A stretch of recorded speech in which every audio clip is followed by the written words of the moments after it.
Everyone, কেমন আছো তোমরা সবাই? আশা করি অনেক অনেক অনেক ভালো আছো। আমিও ভীষণই ভালো আছি। লক্ষ্মীবালা অফিসিয়ালের নতুন একটি ভিডিওতে তোমাদের সবাইকে জানাই অনেক অনেক অনেক ওয়েলকাম।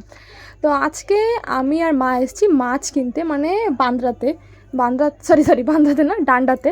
তো এইখানে মানে মাছ সব এইখানেই নিয়ে এসে আর কি পাইকারিতে বিক্রি হয়। তো আজকে বেশি বসেনি, কারণ কোনো একটা ওদের পুজো ছিল মারাঠিদের, এর জন্য বেশি মাছ বসেনি। তো এইখানে কিন্তু মাছ মানে কম দাম বলতে ভালোই কম দামে মাছ পাওয়া যায়। তো আমি এসেই দেখলাম আগে স্কুইড, আমার তো ওই দিকের দিকেই নজর। এবার মা বলে কি ওইসব কিনতে হবে না, ওইসব মানুষে কি খায়, ওইসব পোকামাকড়, বলে আমাকে ডাক্তার ওদিকে নিয়ে গেছে। কিন্তু এদিকে এসে দেখি একটাও মাছের দোকান বসেনি। শুকনো মাছ খালি এখানে লোটে শুটকি ছিল, মানে কুচো চিংড়ি শুটকি ছিল, আর কি ভোলা মাছটা ছিল। তো এইখান থেকে অতটা পছন্দ হয়নি, না হলে তারপরে আমি আর মা আবার চলে যাচ্ছি ওই দিকে। আর এখানে এত বিচ্ছিরি গন্ধ ছিল মাছের, কি বলবো, মাছ বাজারে তো গন্ধ থাকবেই। তো আরও নাকি দোকান বসে, কিন্তু আজকে পুজোর জন্য বেচা হোক বসেনি। তো এদিকে দেখতে পাচ্ছ কত পেটি টেটি রাখা আছে। তো আমি মাকে বারবার বলছিলাম, ও মা একটা নিই না, স্কুইড আমার দেখে না খেতে ইচ্ছা করছিলো ভীষণ। মানে আমার অনেক দিনের ইচ্ছা আমি একটু স্কুইড খাবো আর অক্টোপাস খাবো। যাই হোক, এটাকে কেউ মানে একটু অন্যরকমভাবে নিও না, অনেকজনের অনেক রকম ইচ্ছা হতে থাকে, মানে হতে পারে আমারও ওরকম একটু ইচ্ছা আছে। তো আমি খালি স্কুইডগুলোর দিকে দেখছিলাম, আর মাকে বলছিলাম, আর দাম জিজ্ঞাসা করছিলাম। তো অনলাইনে কিন্তু অনেক দাম দেখায়, এইখানে মানে কিন্তু অতটাও দাম না। এক পিস বলেছে 50 টাকা। তো আর এই সবগুলো দেখতে পাচ্ছ, সবগুলো 200 টাকা।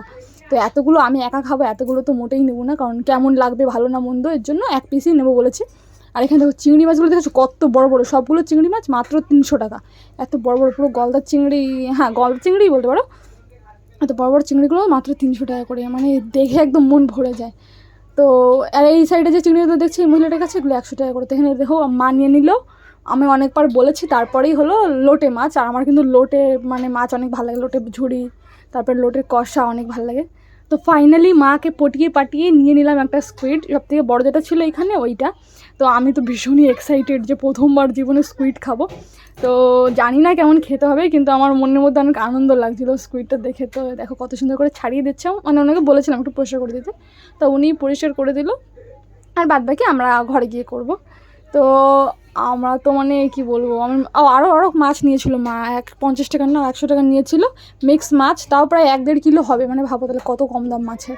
আর এটা কিন্তু একদম সমুদ্রের পাশেই, এর জন্য আর এখান থেকে মাছ তুলে নিয়ে এখানেই আসে হয়তো, এর জন্য দেখলো একটা 50 টাকা নিয়েছে। আর কাঁকড়াটা সাইজ দেখেছো কত বড়, মাকে বলছিলাম আমার কাঁকড়া নাও, তো নেয়নি, বলছে পরে নেবে। আর দেখো আমরা কতগুলো মাছ কিনেছি, লোটে মাছ কিনেছি, চিংড়ি মাছ কিনেছি, তারপরে মিক্স ওই মাছগুলো, মানে মিক্স বলতে লোটে মাছ, ভোলা মাছ, তারপরে আরও কী মাছ ছিল নিয়ে স্কুইড নিয়ে চলে এসেছি। তো দেখো আমি স্কুইডগুলোকে সুন্দর করে ছোটো ছোটো করে কেটে ধোয়ার ভিডিওগুলো ডিলিট হয়ে গেছে। তো কেটে একটুখানি হলুদ লবণ মাখিয়েছি, কারণ বাঙালি ভাই হলুদ লবণ তো লাগাবেই মাছে। আর এখানে একটা ভিডিও দেখলাম, দেখার পরে ওই শুকনো লঙ্কা, তারপরে গোটা জিরে গোটা ধনে একটুখানি রোস্ট করে নিলাম, করে নিয়ে এটাকে আবার রেখে দিয়েছিলাম আমি ফ্রিজে। মানে তোমাদেরকে আগের দিনের ভিডিও দেখেছিলাম, আর এটা তার পরের দিনের ভিডিও। তো যে মশলাগুলো রোস্ট করে রেখেছিলাম সেগুলোকে পেস্ট করে নিয়েছি হালকা একটু জল দিয়ে, দেওয়ার পরে তারপরে দিয়ে দিচ্ছি ওর মধ্যে। আর ওর মধ্যে আবার একটু কাঁচা লঙ্কাও দিয়ে দিয়েছিলাম, মানে লাল লাল কাঁচা লঙ্কা দিয়ে এটাকে এখন সুন্দর করে এখন মাখবো। মেখে নিয়ে একটু লেবু দিতে হবে কিন্তু বেশি করে, দিয়ে তারপরে ভাজা করবো। আর এটা আমার খাওয়া দেখে কিন্তু আমাকে কেউ পিচাস বা অন্য কিছু বলো না। দেখো আমার মানে ইচ্ছা ছিল অনেক দিনের, তাই আমি আর কি মানে নিয়ে এসেছি। আর সত্যি বলতে এটা খাওয়ার জিনিস অবশ্য, তো সবাই প্রায় খাই, আমি খেলে কিসেরই বা দোষ। কেউ কিন্তু উল্টোপাল্টা কোনো কমেন্ট করো না প্লিজ। মানে আমি তোমাদের হাতে পায়ে ধরছি। আর বিশেষ করে আমার নিজের লোকজনরাই আমাকে বলবে, এই তুই এই খাইছিস, তুই সেই খাইছিস। তো যাই হোক, আমি এখন ওগুলোকে সুন্দর করে মানে ভাজা করে নিচ্ছি। কি বলবো আমি বুঝতে পারছি না সিরিয়াসলি। আর এটা কিন্তু সত্যিই আমি বলছি ভালো খেতে, কারণ আমি এই ভিডিওটা বেশ কয়েকদিন আগে করেছি, তো আমি জানি। তো এদিকে মা মাংস রান্না করছিলো, তার জন্য এখানে আলু কষাচ্ছে। আর গ্যাসের দিকে কেউ যেও না, কারণ এখন রান্না বান্না হচ্ছে। আর এখানে কিন্তু ঘরগুলো ভীষণ ছোটো ছোটো, তাই সেই একটা স্টিকার কিনতে হবে কটা আমার, এটা লাগাতে হবে, আমার ওই রান্না করে লাগাতে হবে। আমাদের এটা ঘুরাবে গাইস, আজকে খাবো স্কুইড। আমি স্কুইড খাবো বলে আমার মা আমার হাঁড়ি বাড়ি সব আলাদা করে দিচ্ছে। আমার একটা পুচকে ফ্রাই প্যান দিচ্ছে রান্না করতে, বলতে তুই আলাদা করে খা, তোর স্কুইড কি খাবি, অক্টোপাস স্কুইড और खाती है हम नहीं समझते। अरे स्कुइड अरे वो खाई ना তুমি খাওয়া টেস্ট করে দাও কি সেই টেস্ট সেই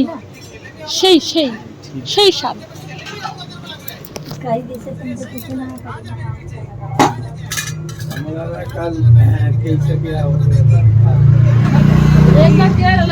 तुम्हारा अब खत्म भाव है ना? हमारा काल लगा है ना।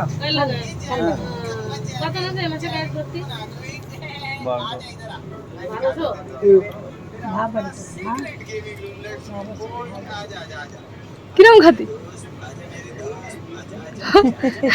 বলবো তো কেমন খাতি? ভালো সত্যি ভালো খাতি? ভালো খাতি না গো? एक नंबर। তাহলে দেখ বাবা আমার স্কুইড খালো, দেখো দেখো দেখো সত্যি ভালো? হ্যাঁ। ভালো খাতি एक नंबर। সত্যি? एक नंबर खाती।